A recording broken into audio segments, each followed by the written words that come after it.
देगा कि जो तुम करो वही धर्म है। ज्ञान कभी नहीं कहेगा कि जो तुम करो वही ठीक है। योग कभी नहीं कहेगा कि जो विधि तुम करो तो ठीक है। यह भक्ति कह सकती है। इसीलिए कवि महाराज कहते हैं कि यही भागवत धर्म की विशेषता है कि शरीर से, वचन से, मन से, इंद्रियों से, बुद्धि से और अपने स्वभाव से आप जो जो कर्म करते हैं वह भक्ति कैसे होगी? बोले बस एक काम कर लो। क्या?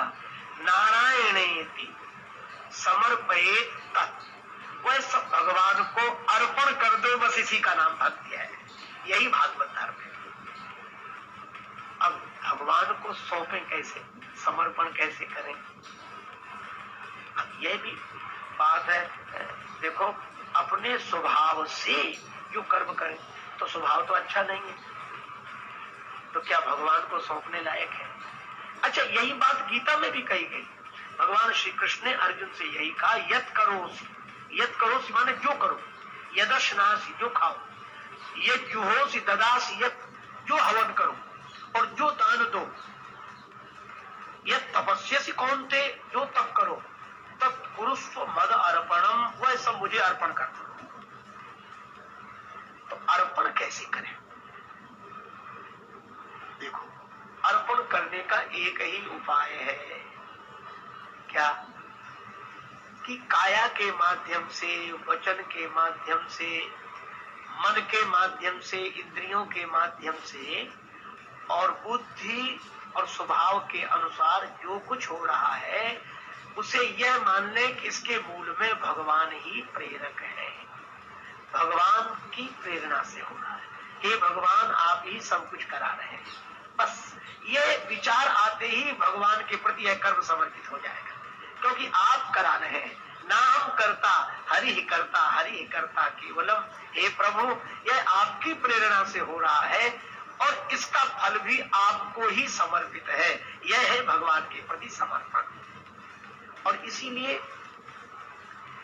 श्रीमद् भागवत के अन्य प्रसंग में ध्रुव जी ने भी जो स्तुति की है भगवान की, योऽन्तः प्रविश्य मम वाचमिमां प्रसुप्तां संजीवयत् अखिल शक्ति धरा स्वधामना अन्याश्च हस्त चरण श्रवण त्वगादीन प्राणान नमो भगवते पुरुषाय तुभ्यम।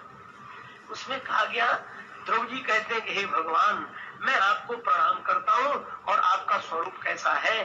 योऽन्तः प्रविश्य, जो मेरे अंतःकरण में प्रविष्ट होकर, योऽन्तः प्रविश्य मम वाच, मेरी वाणी को, निमाम प्रसुप्ताम, और सोई हुई शक्ति को गति देकर जो स्तुति करा रहे हैं और जिनके कारण ये मन, बुद्धि, इंद्रियां आदि कार्य करते हैं, जो प्राण जिनके द्वारा संचालित हैं, उन प्राणेश्वर प्रभु को मैं प्रणाम करता हूँ।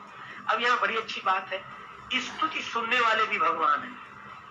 भगवान नारायण जब प्रकट हुए तो ध्रुव जी स्तुति करना चाहते थे पर कर नहीं पा रहे, क्योंकि नन्हा सा बालक की स्तुति करना क्या जाने। तो भगवान ने अपने कर कमल में जो शंख लिए हुए थे, उस शंख का सुखद संस्पर्श ध्रुव जी के कपोल से करा दिया। और जैसे कपोल से कराया तो ध्रुव जी ने यही स्तुति की, वाह भगवान, हम अब तक सोच रहे थे कि हम स्तुति करते हैं, आप सुनते हैं, लेकिन आज पता लग गया। क्या?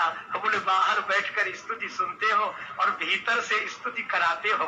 आप ही भीतर हो और आप ही बाहर हो, इसलिए उधर जो समर्पित हो रहा है वह भी आप हैं और इधर से जो प्रेरक है वह भी आप हैं। मेरा तो कहीं कुछ नहीं, अगर मेरा कुछ है तो मात्र भ्रम है।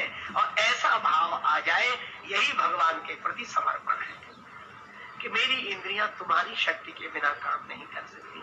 हे भगवान, यह सब आपकी प्रेरणा से हो रहा है।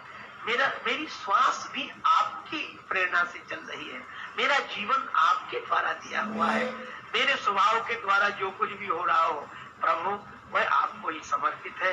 इन शरीर, मन, इंद्रियों के द्वारा जो भी है वह आपको समर्पित है।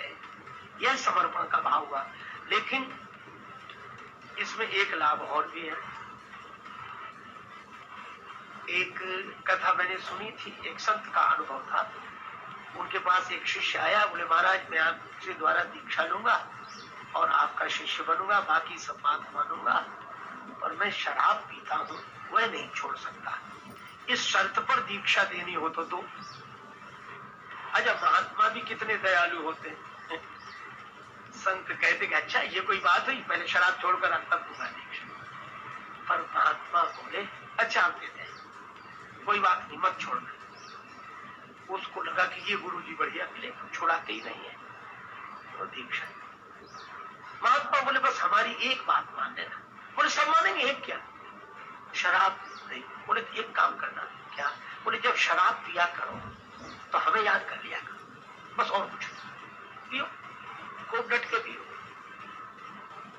उसको लगा कि ये तो साधारण सी बात है, लेकिन वो साधारण नहीं थी बात। गुरु जी का संकल्प था, संत तो सुधारने का उपाय बता। अब वो शाम को उसकी आदत थी, तो जैसे ही शराब पीने बैठा, याद आ गई गुरु जी ने कहा हमें याद कर।